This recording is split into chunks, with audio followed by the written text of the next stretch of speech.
Prvotné zadanie investora bola rekonštrukcia samotnej budovy, vlastne budova osobného prístavu a vytvorenie nového energetického konceptu budovy, pretože dnes je nevyhovujúci.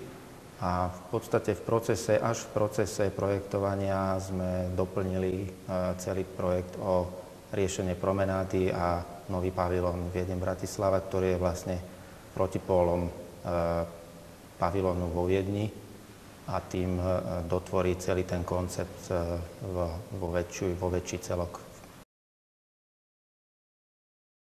V našej práci sa často stretávame s tým, že sprevádzame turistov po Bratislave a hostí, ktorí prichádzajú do Design Factory a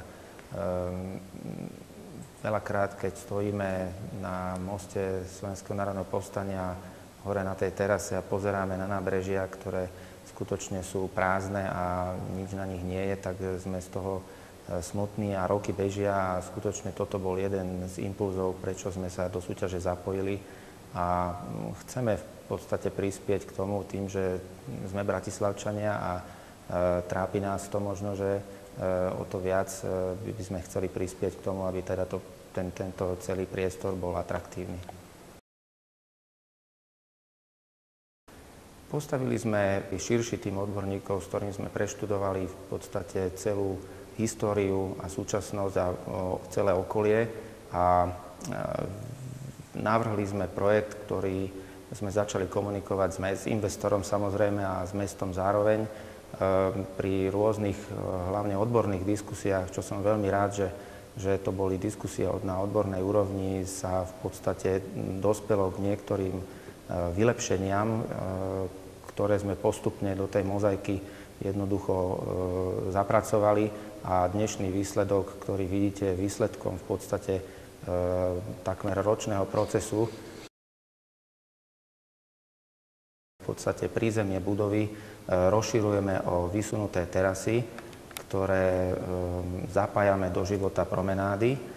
Tým, že toto prízemie je vyššie oproti samotnej promenáde a je nad úrovňou protipovodňového múru, tak konečne obyvatelia Bratislavy budú môcť v rámci toho, že sedia na promenáde, sa aj pozerať na tú vodu a pozerať sa na Dunaj, čo vlastne ten protipovodňový múr v dnešnej podobe neumožňuje, pretože je vysoký a ľudia, keď na tej promenáde sedia, jednoducho vodu nevidia. Takže už tým samotným zvýšením a sedeniami vlastne na vyššej úrovni je umožnená vlastne komunikácia a vizuálny kontakt s vodou a vôbec Dunajom a s okolím.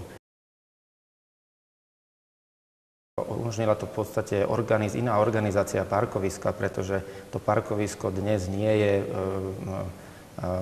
je ideálne funkčne zorganizované pri použití tej istej plochy alebo tej istej plochy sme vytvorili možnosti, predpoklad, aby sme nejakú časť toho parkoviska poskytli pre promenádny chodník nový, ktorý bude mať úplne novú kvalitu a na ktorom budú umiestnené obojstranne exteriérové sedenia. Prvá funkcia, prvotná tej budovy je osobný prístav, čiže pre osobný prístav sa skvalitnia služby.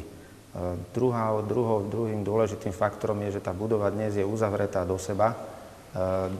My tým novým riešením jednak budovu otvárame vizuálne pre tých, ktorí idú okolo, ale samozrejme zároveň tí, ktorí trávia čas v nej, majú úplne iný pocit, lebo tie funkcie naokolo sú veľmi dôležité a vizuálne atraktívne. Čiže či už je to Dunaj, promenáda, alebo aj zaujímavá historická budova Slovenského národného múzea.